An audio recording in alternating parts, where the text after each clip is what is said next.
Hello friends. Reasoning type के questions क्या वो टफ होते हैं फर्स्ट प्रॉफ लेवल पे? Not really. बस आपको थोड़ा सा एनालिटिकल माइंड चाहिए और जॉइनिंग द डॉट्स की एबिलिटी चाहिए। चलो देखते हैं ये क्वेश्चन क्या पूछ रहा है। Osmotic fragility increases in spherocytosis, explain why. सबसे पहले तो फ्रेजिलिटी का मतलब समझ लो। आपने एयरपोर्ट्स पे या कहीं पे देखा होगा कि पार्सल्स होते हैं और पार्सल के ऊपर लिखा होता है fragile material inside, handle with care. तो फ्रेजिलिटी का मतलब क्या कि भाई थोड़ी सी मूवमेंट से या थोड़े से धक्के से इजीली ब्रेक डाउन होने वाला, उसको कहते हैं फ्रेजाइल मटेरियल। तो यहां पर हम देख रहे हैं ऑस्मोटिक फ्रेजिलिटी की बात। ऑस्मोटिक फ्रेजिलिटी मतलब जब आरबीसी के अंदर वाटर एंटर करेगा बाय ऑस्मोसिस, तो आरबीसी फूलती जाएगी, स्वेलअप होती जाएगी और एक पॉइंट ऐसा आएगा कि वो ब्रेक डाउन होगा उसका। तो ऐसे ब्रेक डाउन को कहा गया है ऑस्मोटिक फ्रेजिलिटी, पॉइंट नंबर 1। और ये फ्रेजिलिटी इंक्रीजेस इन स्पीरोसाइटोसिस। इंक्रीजेस का मतलब क्या? फ्रेजिलिटी इंक्रीजेस का मतलब क्या कि वो जल्दी ब्रेक डाउन होगी इन द कंडीशन ऑफ स्पीरोसाइटोसिस। तो पूछा गया कि क्यों। चलो देखते हैं। एक नॉर्मल आरबीसी बाइकॉन्केव शेप होती है और बाइकॉन्केव शेप का एडवांटेज क्या है? सरफेस एरिया ज्यादा है उस सेल का। इसका मतलब ये कि अगर उसमें वाटर एंटर करे बाय ऑस्मोसिस, तो ये बाइकॉन्केव शेप वाली आरबीसी जो है वो फूलती जाएगी, फूलती जाएगी, फूलती जाएगी और एक पॉइंट पे आके उसका ब्रेकडाउन होगा। ठीक, तो ये ऑस्मोटिक है। तो हम क्या करते हैं कि अलग अलग टोनिसिटी के सॉल्यूशंस बनाते हैं, उनमें आरबीसी को प्लेस करते हैं और देखते हैं कि किस सॉल्यूशन में जाके उसका ब्रेकडाउन हो रहा है।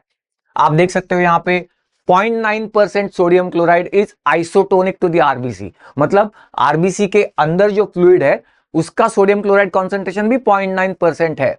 तो अगर आप 0.9% सोडियम क्लोराइड के सॉल्यूशन में आरबीसी को प्लेस करते हो तो आरबीसी ब्रेकडाउन नहीं होगी, क्योंकि वाटर का मूवमेंट होगा ही नहीं ना, आइसोटोनिक है।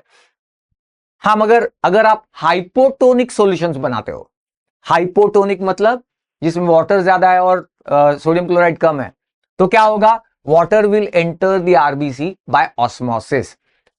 और अब हम टोनिसिटी कम कम कम करते जाएंगे।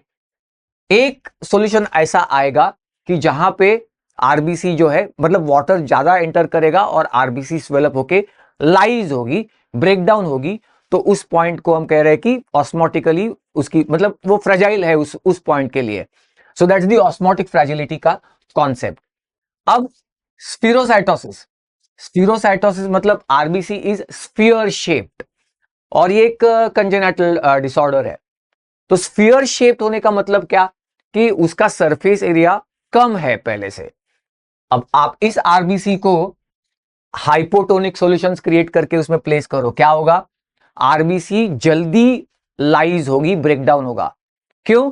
क्योंकि उसमें जो वाटर एकोमोडेट करने की जो क्षमता है, कैपेसिटी है, वो कम है ना। बाइकॉन्केव शेप में क्या थोड़ा ज्यादा वाटर एकोमोडेट कर सकती थी, उसका सरफेस एरिया ज्यादा है तो वो फूलती जाएगी ऐसे और फिर लाइज होगी, ब्रेकडाउन होगा। ये स्फीयर शेप तो पहले से ऐसी है, तो उसको वाटर एकोमोडेट करने की उसकी कैपेसिटी कम है। इसका मतलब क्या? जरा से हाइपोटोनिक सॉल्यूशन में डालने पर इतना वाटर अंदर चला जाएगा कि इतना मतलब good enough amount of water कि वो आरबीसी लाइज होगी।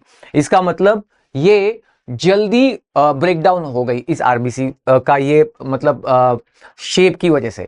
And therefore osmotic fragility increases. Increases का मतलब क्या?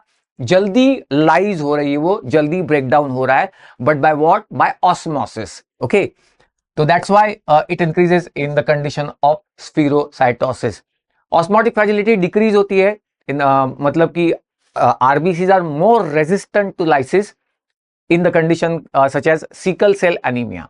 सिकल शेप्ड आरबीसी होती है तो वो थोड़ी ज्यादा रेजिस्टेंट होती है वो ऑस्मोटिक फ्रेजिलिटी को। लेकिन यहां पे क्वेश्चन था स्पीरोसाइटोसिस और ये है उसका रीजनिंग या उसका एक्सप्लेनेशन। ऐसे क्वेश्चंस हम रोज डिस्कस कर रहे हैं अपने चैनल पे, तो सब्सक्राइब करो and hit the bell icon.